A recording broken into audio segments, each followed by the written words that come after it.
I want to show this because I made a post last night.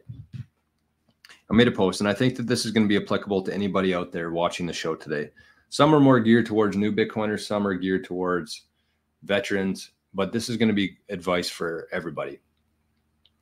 And I said last night on Nostr, I said, do I wish that I was in Bitcoin earlier in my life? Do I wish that instead of hearing about it in 2015 and writing it off as a scam, that I would have actually taken some time to learn about Bitcoin and see what's going on there underneath the hood? I said, yes, of course. Everybody does. Everybody wishes that they were in Bitcoin in 2013, 2014. You're not alone. But two things on that. And I think the first one, you know, is reality, but I can't put any sort of measurement on it. But I think that the majority of people who did have Bitcoin at that time no longer have that Bitcoin. You think about how much has been lost. People lost their keys. It went down. They forgot about it. Their laptop ended up in the landfill. You had people taking early profits on it. Their investment went, they bought 100. It went to 200. They made 100% profit. They sold at $200. And the exchange is going down. There was Mt. Gox. There's been one here in Canada. There's been FTX. There's been a bunch that happened where people just straight up lost their Bitcoin. So I'm thinking, and a lot of people at that time didn't have the same conviction. There wasn't the network. There wasn't a whole lot of people talking about it. It was very difficult to buy and hold. So yeah, I mean, it's easy to wish you were there, but at the same time, just understand that the majority of people who were there don't have it anymore. The second one there, though, is that, you know, just appreciate the fact, and that's why I called this episode today, Thank Your Lucky Stars. Appreciate the fact that you are here right now and you weren't born in 1908 or you weren't born in 2108.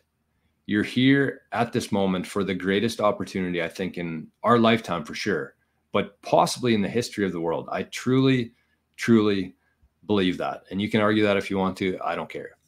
So just be thankful, not have any regrets, but just be thankful that you're here now and do everything that you possibly can to seize that opportunity and take advantage of it.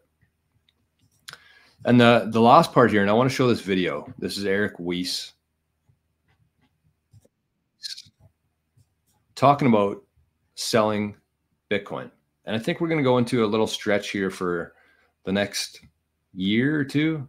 As I said, there's going to be people who don't have the conviction over Bitcoin, don't understand it, and they're going to see their profits go from 100 to 200 or 50 to 100 to 200,000 this time, and they're going to sell.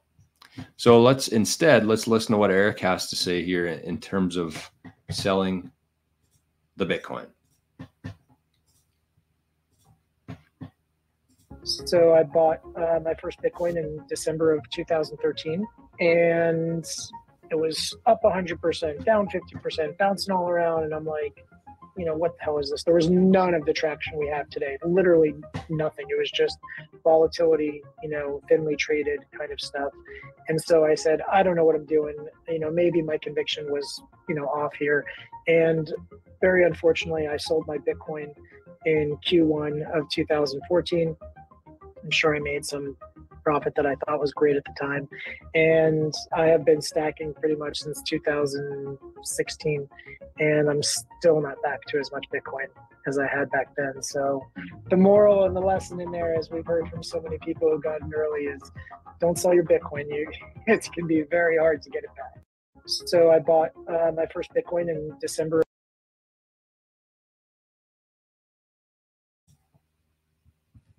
Moral of the story. Could you hear that? It was kind of quiet for me. I don't know. Anyways, he said the moral of the story is when you sell your Bitcoin, there's a good chance that you're never going to get it back. Just how things move. So great advice there from Eric.